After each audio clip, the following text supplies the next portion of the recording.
upon entering so that we don't have those distractions.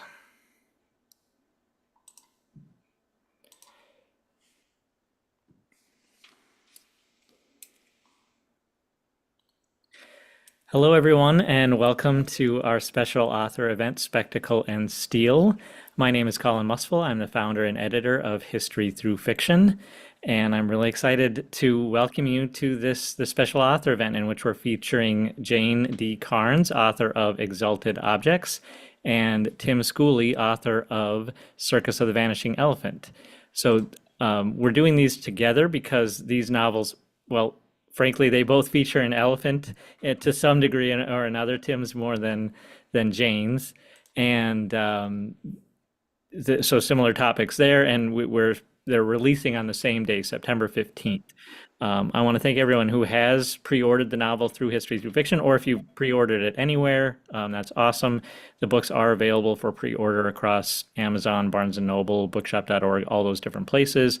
We do appreciate pre-orders directly through us. You can get them 2 months early, so the books don't release until September, but if you pre-order them through us, we'll send it to you in July so that you can get advance copies and read these books before anyone else can.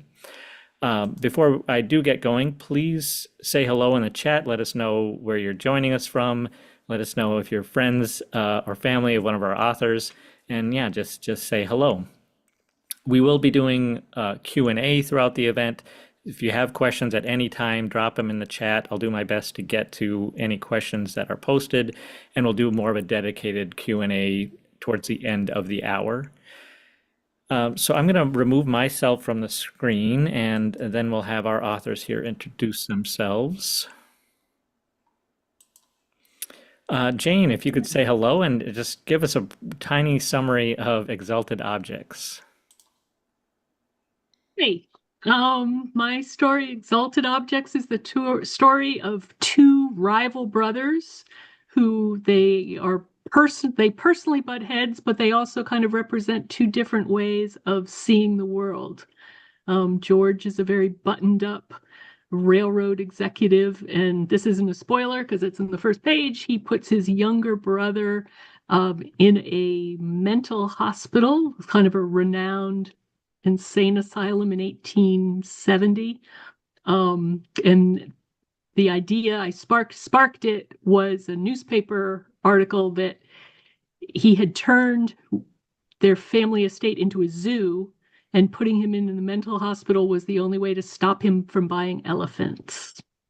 So that was the spark of my story. Did he buy more than one elephant? I'm not sure how many in real life he really bought. I don't think he had very many.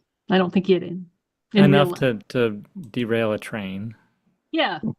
Well, spoiler alert. Thank you, Jane. And now Tim, author of Circus of the Vanishing Elephant. So my novel is set in 1974 across the Western United States. And it tells the story of a circus that's kind of down on its luck until the circus owner comes up with a brilliant idea of doing a vanishing elephant illusion, making Henrietta the elephant vanish in the middle of an arena with hundreds of people surrounding. And then the elephant vanishes during a elephant walk, a circus parade in the streets of Seattle. And suspicion falls on the circus owner's daughter, Randy, who has fallen out with her father because she wants him to take elephants off the road, as we said, in the circus, away from the circus. And on a young clown named Ainge, who's haunted by his father's ghost because his father is angry that his son has come out as gay. So that's the story. Thanks, Tim. Well, before we dive into it, Jane, the cover is right there behind you. So Tim, maybe you can share your cover as well. And Jane, why don't you tell us about your cover? It's Tim's phone. I worked with the amazing History Through Fiction cover designer, and we adapted a 1861 lithograph, kind combined a couple different images, and this is the central image of my book. And it is a picture of William Stark driving his famous team of trained elk down the streets of, and this picture is Concord, New Hampshire. So this is a scene from the book, sort of. But we're very happy with the cover, and it's stirred up a lot of excitement in New Hampshire because this is sort of an artist that not a lot of people know about, but people who do know about him really love him. So this is just the portion of my cover. We build this talk tonight as technology, in trains. So I have a train on the back cover of my book, but we decided to go with a little bit of whimsy on the front cover, and I'm really happy with the way it came out. Yeah, it's definitely very, very appealing. Tim, I know yours is blurred. Your screen, it's hard to show the Let's see if I cover. can get a better shot. And then I'll Yeah, show it too. Thank you, and Colin. it's beautiful too. Apparently, my camera isn't that great on my laptop, but I'm Colin's his company's cover artists are brilliant, and the artist who worked on mine came up with this design of this elephant vanishing into the circus tent. But then, Colin, would you mind showing them the image on the back cover, which is Sure. really beautiful? So the cover artist really wanted the cover to be that little elephant in tie-dye. And the novel set in 1974, there's a lot of background history of that time period. So I love that little elephant, Henrietta, and wanted her on the cover. And Colin said, no, and I think correctly, because it doesn't really tell the story as well as the cover that we had decided on. But I did get Henrietta on the back cover, so I'm happy about that. Well, can you talk just briefly about the theme that you wanted to express? Because I remember you saying you didn't want it to be too much of a cartoon, because it is a serious novel. Can you talk about that discussion that we had? Yeah, I mean, for me, historical fiction is important and best when it brings up themes from a time long ago. In Jane's case, longer ago than mine, was 50 years ago, that resonate with current readers, right? And so I was really thinking. I spent some time working on other novels and coming back to the circus novel. And for those of you who don't know me and don't know, I was a clown with Ringling Brothers, Barnum and Bailey Circus back in 1978. And I've been writing since I was a teenager, but I finally really didn't come to grips with what would be a compelling story until I thought of the plight of elephants. And so that's a theme that really runs through the story, as I have different perspectives of people talking about elephants in the circus and what it means to them. And of course, I have the circus owner's daughter who leaves her father because of she's so upset about the elephants in the circus. And so again, that's a theme I think that resonates with audiences today. And it was certainly an issue that was going on in the early 70s. It really came to a head later. I don't know if you know this, but Ringling Brothers Circus actually folded in the about 15 years ago. They've started up again, but largely because PETA forced them to take elephants off the road, which was a good thing. And then the circus just couldn't attract audiences the way it had before. Now they do a smaller show with all thrill acts, but the American circus kind of came to an end with the demise of the elephant. So that was the theme. Well, it's very interesting, and I definitely want to ask you a little bit more about that. But let's go back to Jane's novel first. I want to know more about George and Will Stark, because Jane, you've already mentioned that this is a history that's at least known in the Northeast. The first thing I do when I look at any manuscript is I start Googling the history, and it's really hard to find anything about Will and George. So tell us about that history and why it's better known in your region than across the country. I have written Wikipedia pages for them, but they haven't been approved yet by the Wikipedia people, whoever they are.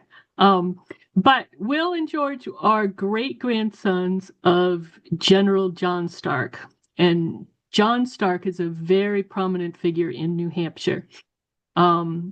His quote, "Live free or die," is on the New Hampshire license plate. And he's kind of an icon for a lot of different political movements and kind of the New Hampshire attitude. They have no sales tax. You don't have to wear a helmet if you're riding a motorcycle. It's part of the New Hampshire ethic. So every school kid in New Hampshire especially, but also Massachusetts, and especially this year, because John Stark was one of the heroes of the Battle of Bunker Hill, which was 251 years ago.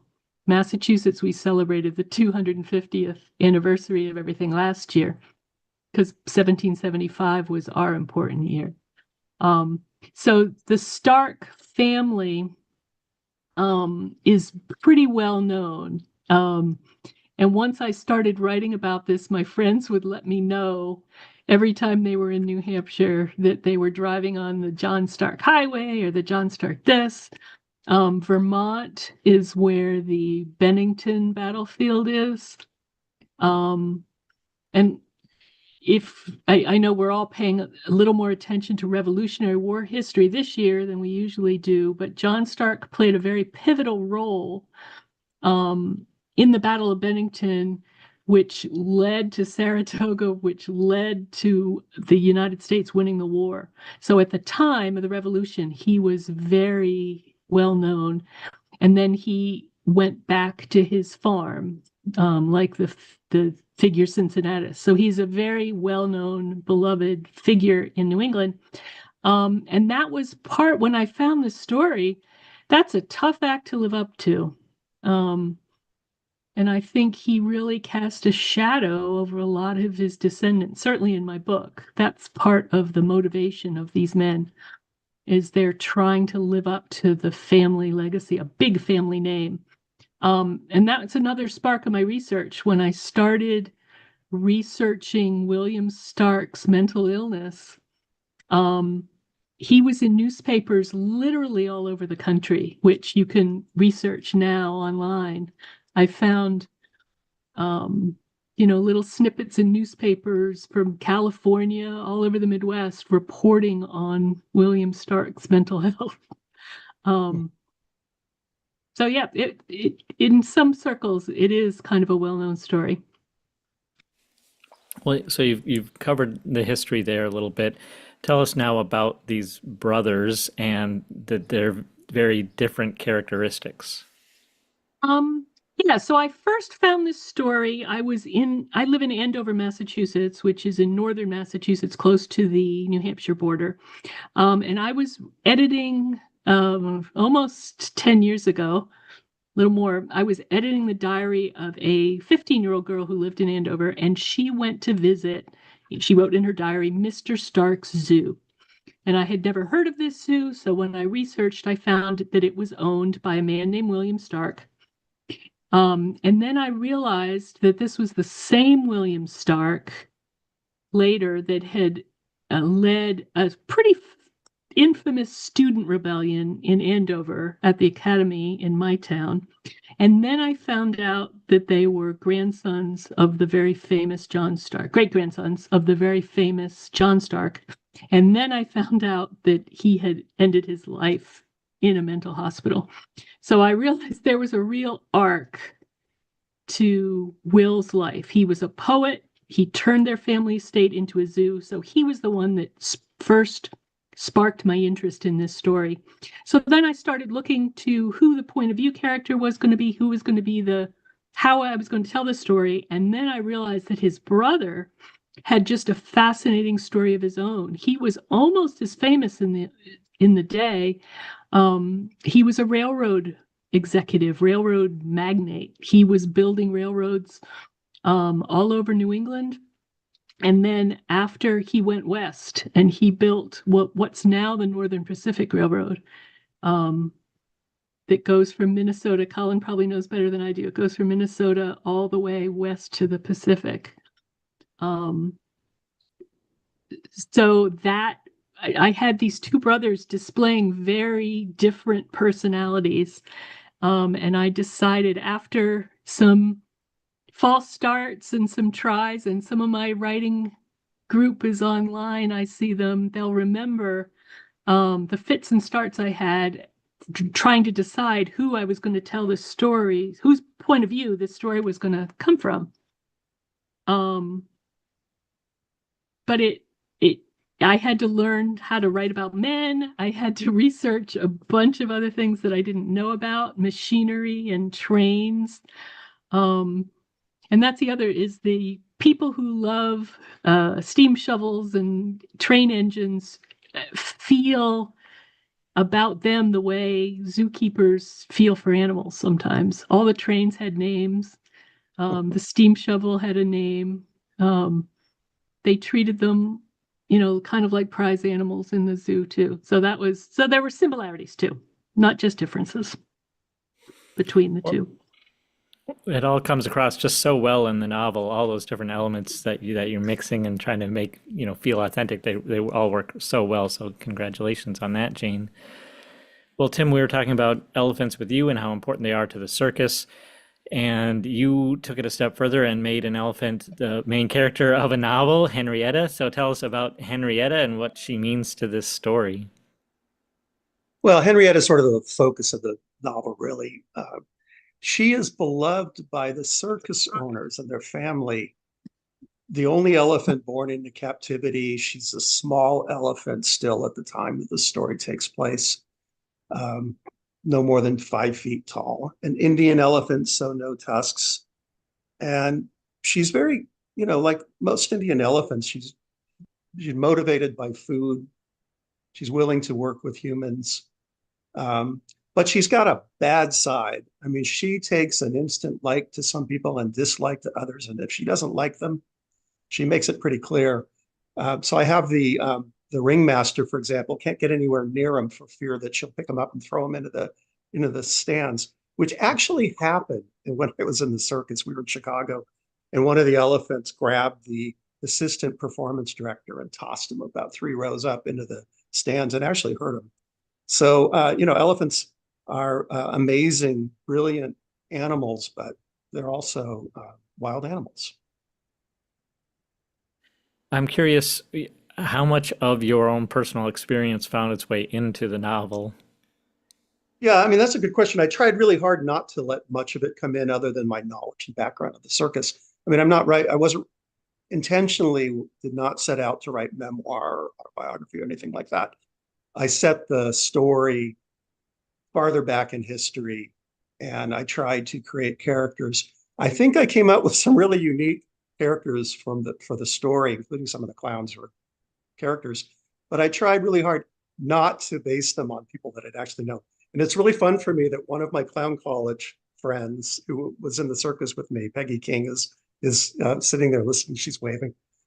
So Peggy, I don't know if you'll notice, if you'll say call me out as a liar and say, no, so-and-so is based on somebody another. But I really tried hard not to, to write fiction, to come up with a unique and original story. On the other hand, I felt like I had the ability, the background to write the story because I knew a lot about how the circus actually operates. Well, let's talk a little bit more now about the human relationships. You have King Minos here. Tell us a little bit about what's going on with him and his circus and his relationship with his daughter, Randy. So Minos is old school. He believes there's nothing wrong with having animals, elephants, tigers, lions in the circus, although he doesn't like tigers much.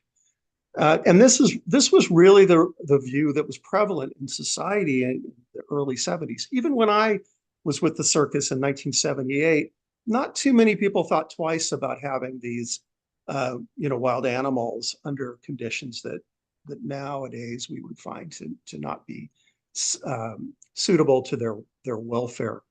So Minos represents the kind of the viewpoint of the time period, which is that circuses are important, entertainment, elephants are important. He says, the circus will die without elephants.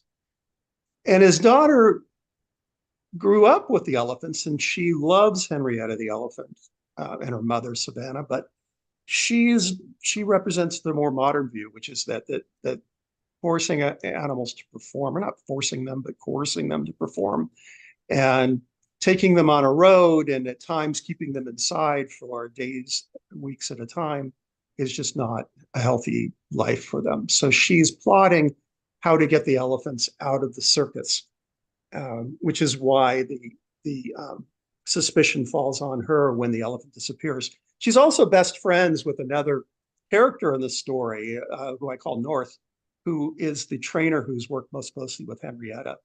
And North, like King Minos, really doesn't see the problem with having elephants in the circus. But I wanted to give, those perspectives because I think they were representative of the time period that the story set in. Yeah, it's interesting to see some of the backlash that pops up in the novel, and how long some of that took to take hold until, as you said, eventually the circus did have to stop having elephants in it. It took a long time. I did, like any writer of historical fiction, I did a lot of research. Of course, I was a little kid, relatively young in 1974. So I had to kind of relearn a lot about that time period with the recession, the president, well, a lot of the things kind of reflective of the time we're in. President was committing crimes. There was recession. There were long lines at gas stations. Gas prices were plummeting up to 60 cents a gallon. Can you imagine them being that high?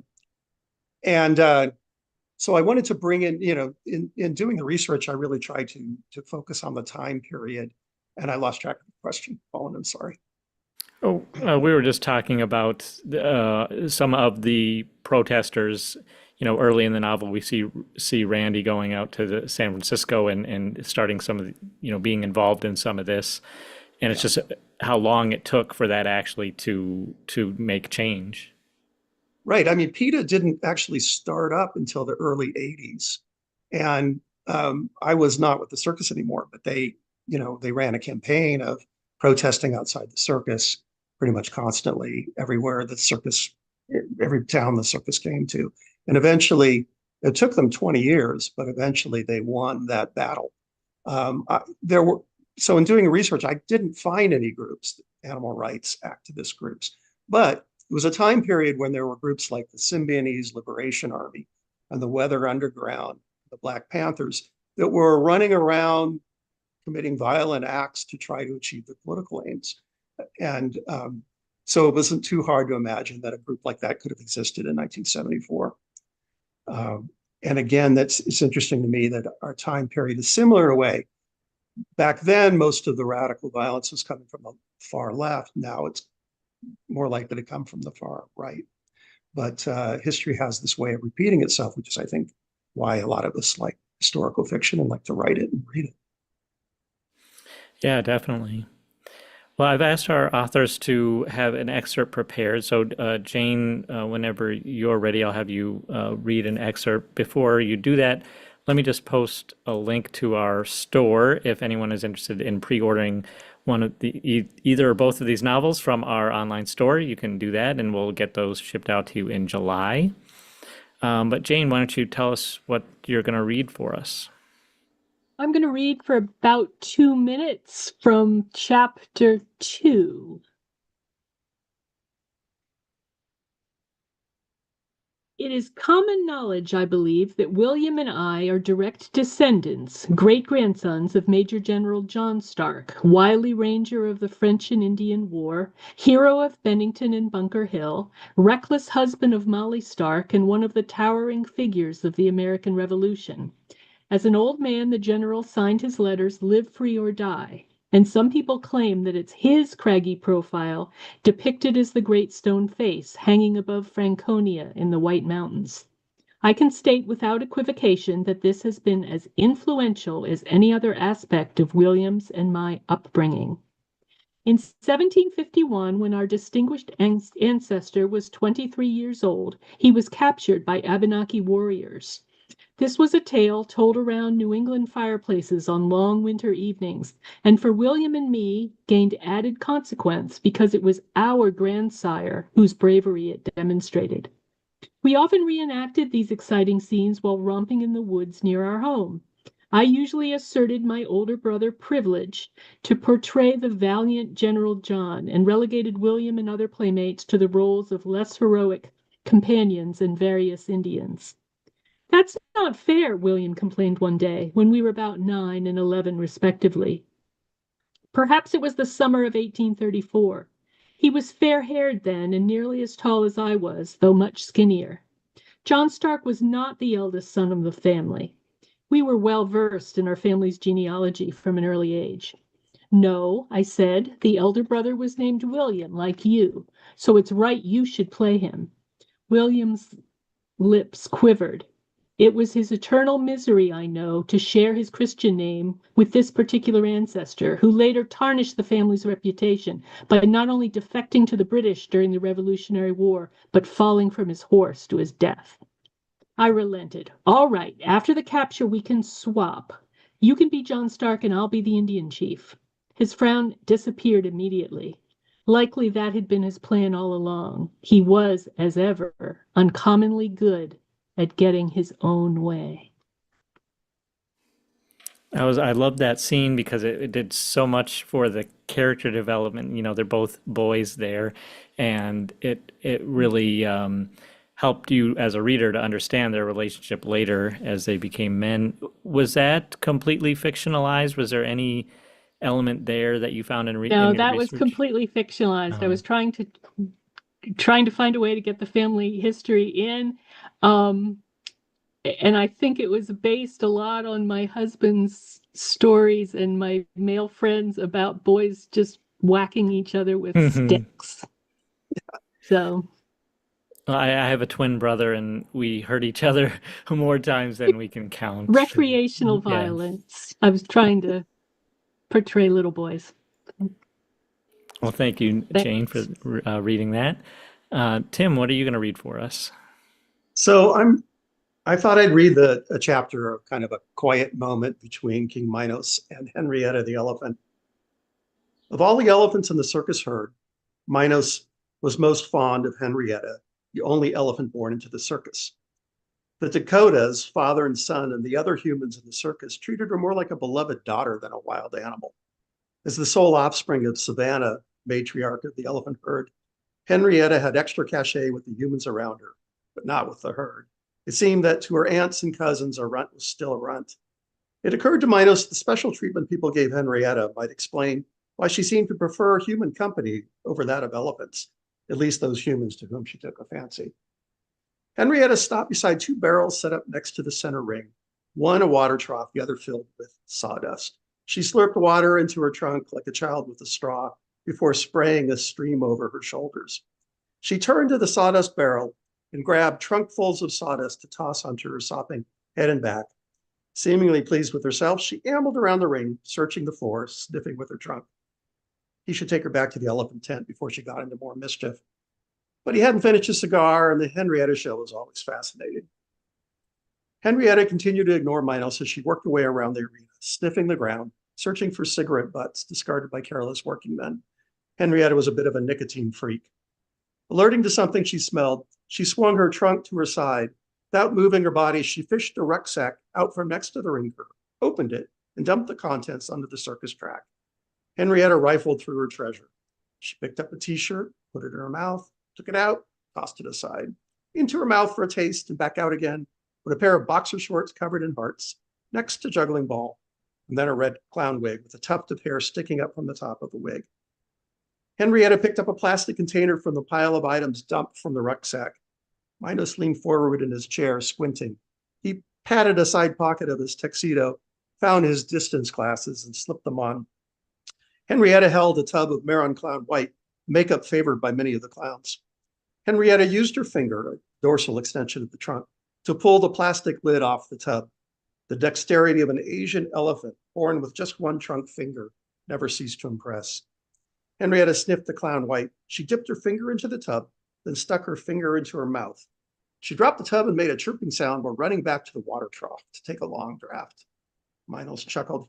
He was enjoying the show, but it was getting late. It was time to lead her back to the elephant tent waiting in the arena parking lot.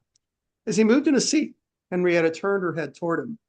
The poor eyesight of an elephant kept her from seeing him well, but she lifted her trunk to sniff in his direction, and Minos knew she recognized him. Henrietta hurried back to where she had dumped the rucksack.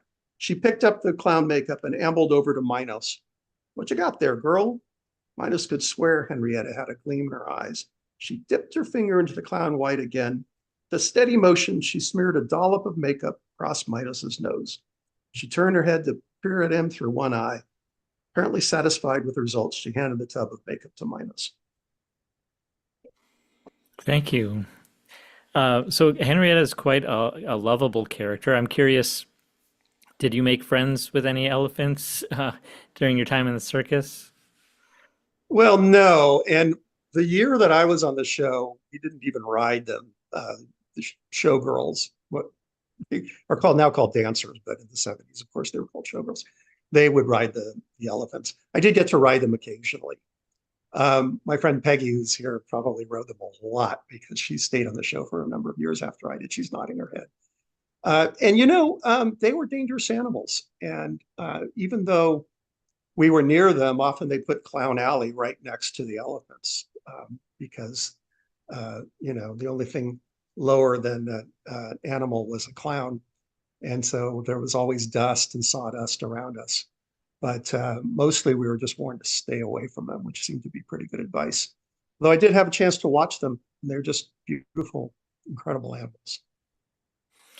For this novel, did you do any additional research into elephant behavior, anything like that?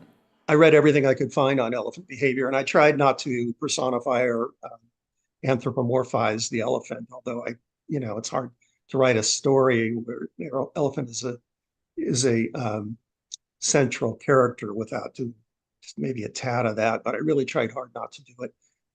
It's amazing what you learn about these elephants that they can communicate long distances through their feet.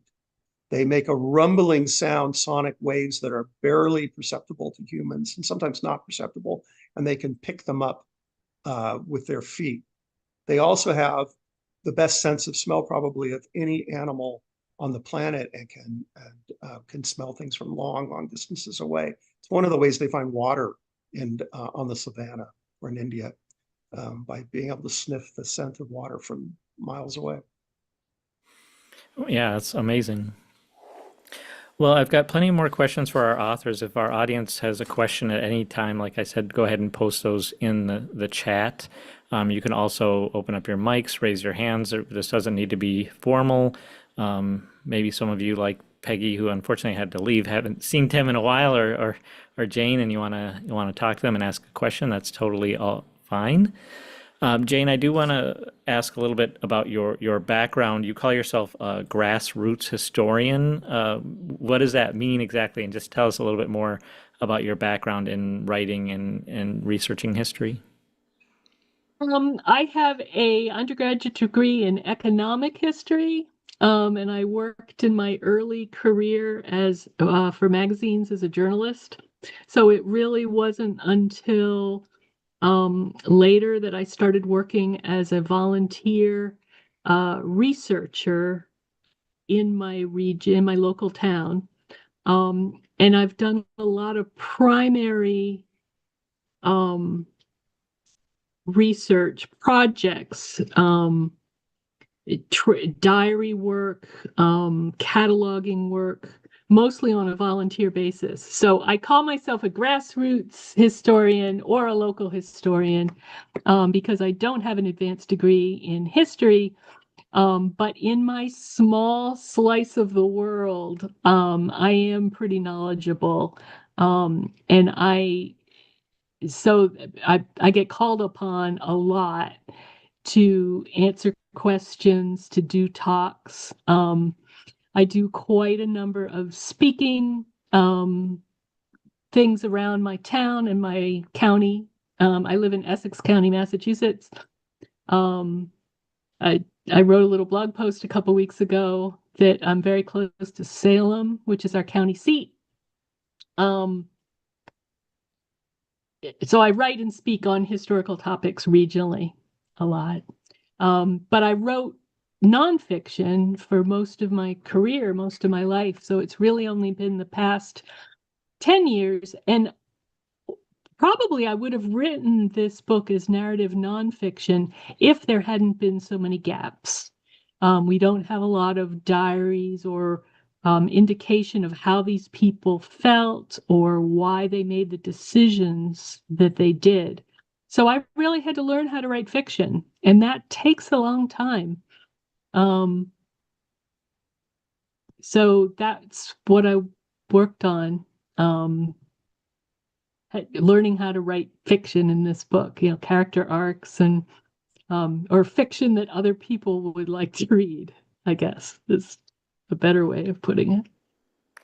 Yeah, you mentioned you had a lot of stops and starts. Do you have any other manuscripts that you started working on and that you moved on from? Yes. Maybe 1.5 manuscripts before this. And then I do have a work in progress right now that's a dual narrative moved a little bit into the future. It's set in around 1900 and 1920, which or 1925, which is a big jump for me because I really consider myself a 19th century specialist.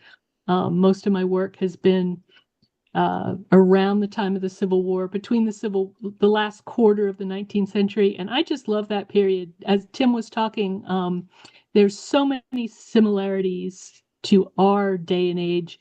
And I think even more important, the language is so close to ours. They had a mass media late in the 19th century. We get their jokes. We understand. So there's no these and thous and the we can understand a lot of what they were going through. And I think historical fiction, the kind I like to read, is about people living through times of change, that sort of reflects the inner change that the characters are experiencing at the same time. Tim talked about 1974, and maybe you talk about why you picked 1974 instead of 1978. And I'm guessing it's because it really was such a rich era when cultures were changing so fast. And that's something that we see during the Industrial Revolution in Massachusetts. These people were living through rapid technological change, just like we have in our lifetime. At the time, building the railroads was sort of like the internet of their day. In 20 or 30 years, people went from being isolated to getting a daily newspaper on their every day from a city, or a farmer could send their goods to market, or a family could go visit somebody else on a train. It completely changed the information that they had and their travel and their business. So it's a lot like now. These people were learning how to do new things every day. So Well, change. certainly a rich era to investigate and to explore through these characters. Well, Jim asks, and I'll have both of you talk about this, about really sticking with it once you had the idea and then following through. Did you have any points where you thought, oh, maybe you weren't going to be able to make this into a publishable manuscript, Jane? A lot of my writing buddies are online now. I live north of Boston, and we have a writers cooperative and center called Grub Street in Boston. So I started this book and I joined a group called the Novel Generator. So I wrote the first draft of this novel, a pretty bad, rough first draft with a bunch of the people that are online. And then I did another group with the Novel Incubator group, and a few of them are online. You put in your whatever it is, Karen, 10,000 hours, whatever it is, you put in your practice. It takes a while.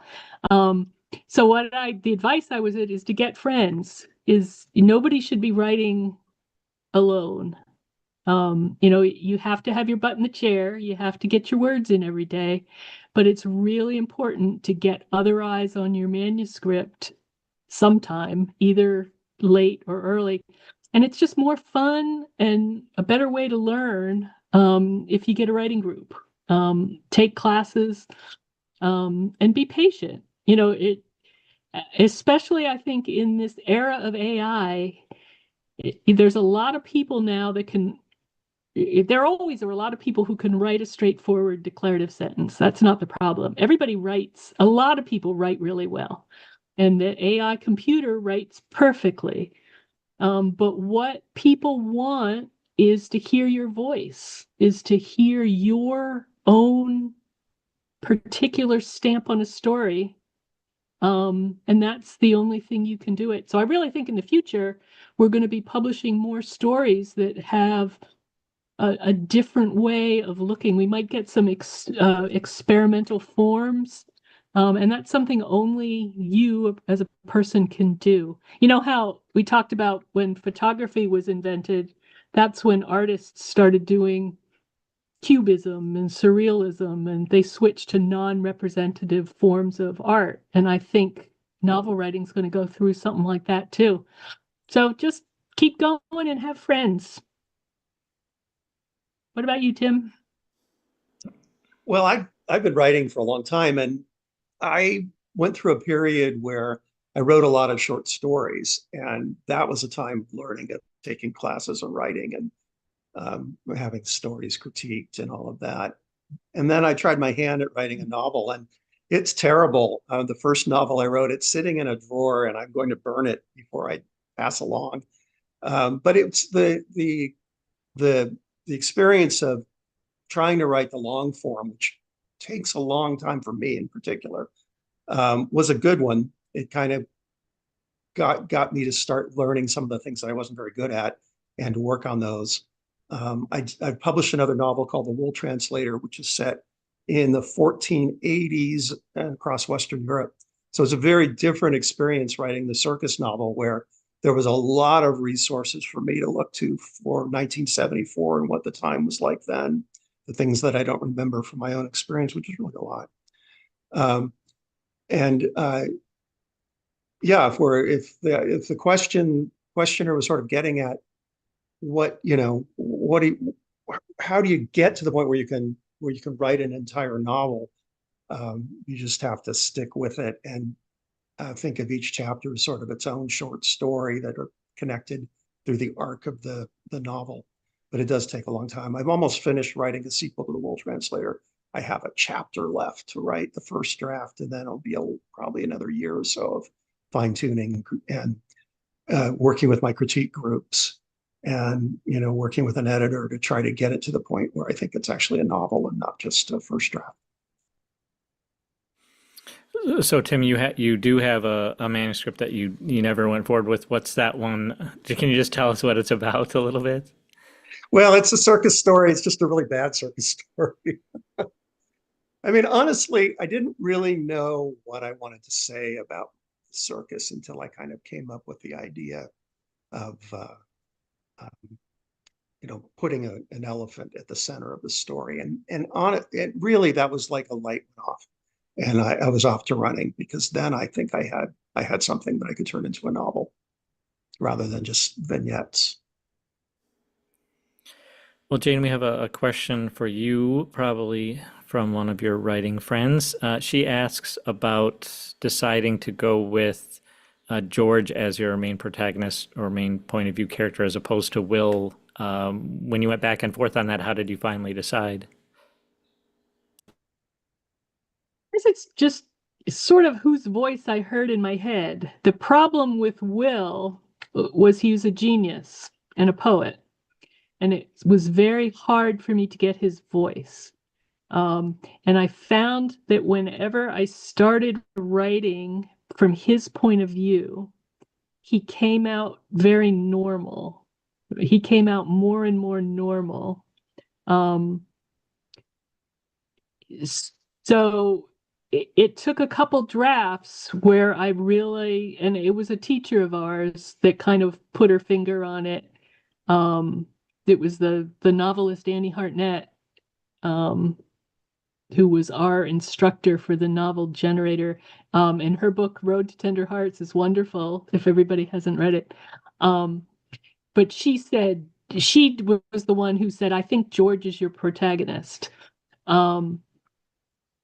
This is George's story because it was mostly his arc, and he made the big decision at the end when Will was incompetent. So I guess it was a combination of me being scared to write from the point of view of a genius poet, because what language, what do you use? And then he wasn't competent for a lot of the book to be making decisions that drive, you know, the turning points of the arcs of the narrative.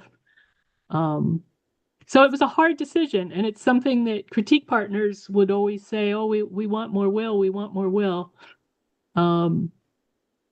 It was hard. It was hard to get him in. So the compromise, or not the decision I made, was that the Will chapters are still told by George. I switched to third person present tense for the Will scenes. But it's a structural decision that I had to make. It was hard. It took a couple tries. As characters, who were you more sympathetic towards? I think it was George, which is funny. George provokes a lot of reactions. A lot of people really don't like him at all. I have several critique partners that never did. My History Through Fiction editor, Robin, was not wild about George at all. She thought he was, arrogant and a know-it-all. And it's like, yes, he is. Another reason why I picked George, again, is because I had so much technical historical information that I wanted somebody who could mansplain. And that's something that George does an awful lot, is he has these little asides where he explains to the reader what's going on. And of course, we kind of appreciate it because that's the only way a modern reader really knows. I think if you were really back then listening to him, you might have been. But that was how I decided to do a first-person retrospective voice, is I really did want this man to be explaining. And just today, I talked to Colin about this earlier. I got a very nice review from Book Life, which is a division of Publishers Weekly for small press and indie authors. And they called my book a magnum. I'm trying to think, a Captain of Industry's apology to the future, which and that's kind of the tone that it's George kind of coming to terms with both what he's done and what people like him have done to the country. So, George, I was sympathetic. My husband liked George a lot. Of course they do. Yeah, he's a great character. He doesn't have to be likable. He serves his purpose, and that was pretty clever of you to find a way to get that information in without kind of detracting from the narrative. I posted the link to that review there in the chat if anybody wants to go check it out. It's an editor's pick. It was an excellent review, A's across the board. So congratulations to Jane on that.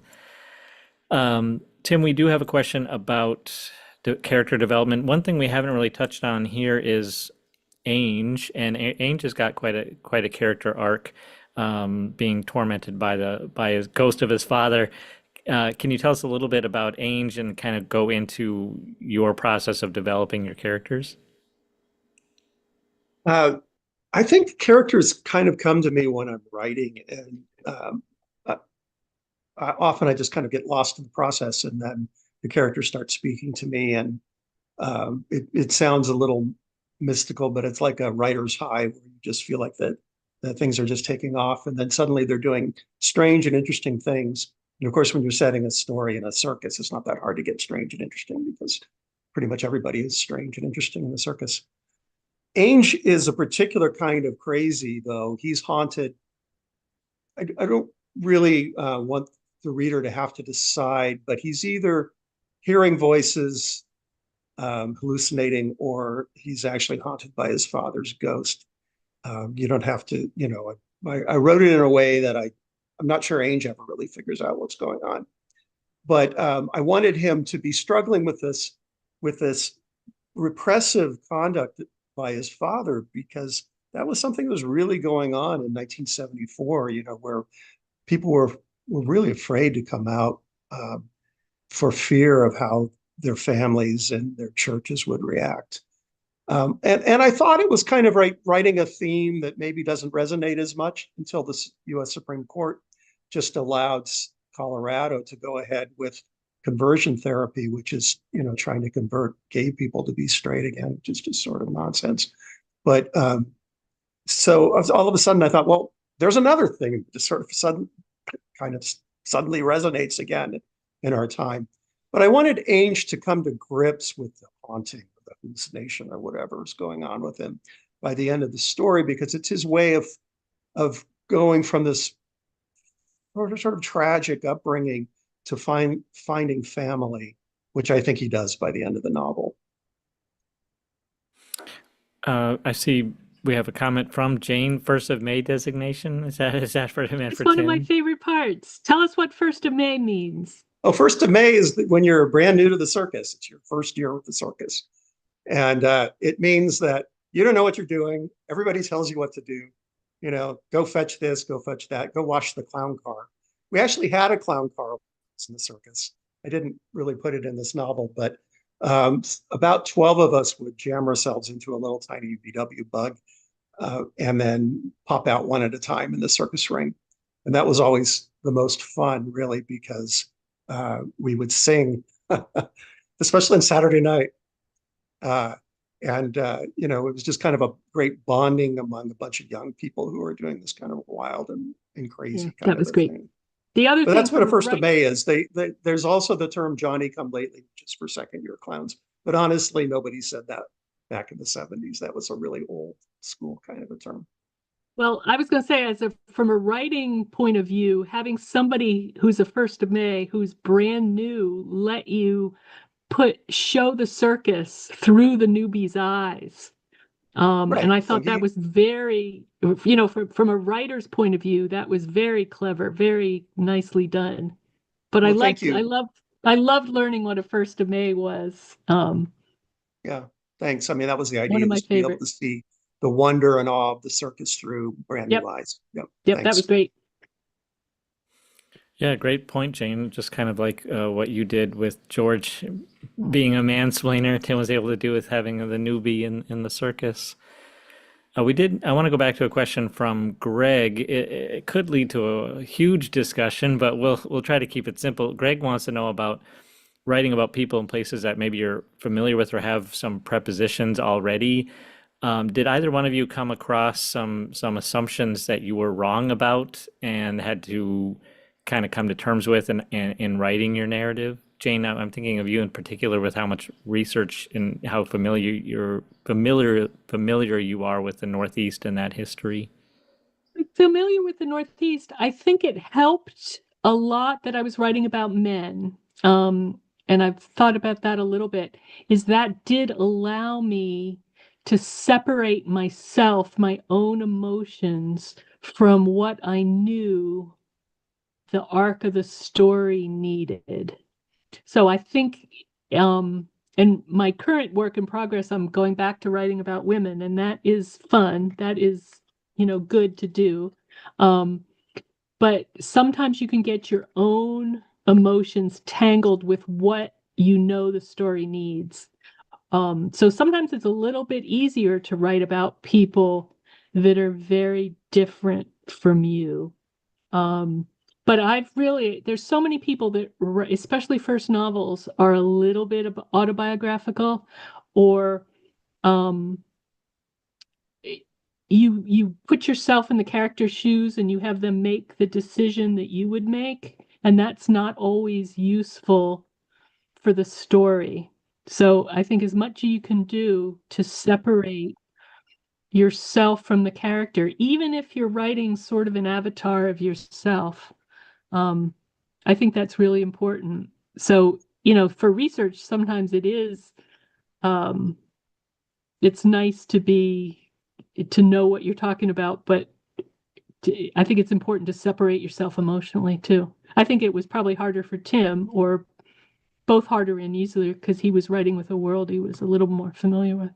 You know, I was thinking about that. The thing that was hard for me was actually trying to make the circus owner a sympathetic character, because when I was in the circus, I mean, the head of the circus was this tiger trainer named Charlie Bauman. He was a tough son of a gun. And a lot of people were really afraid of him.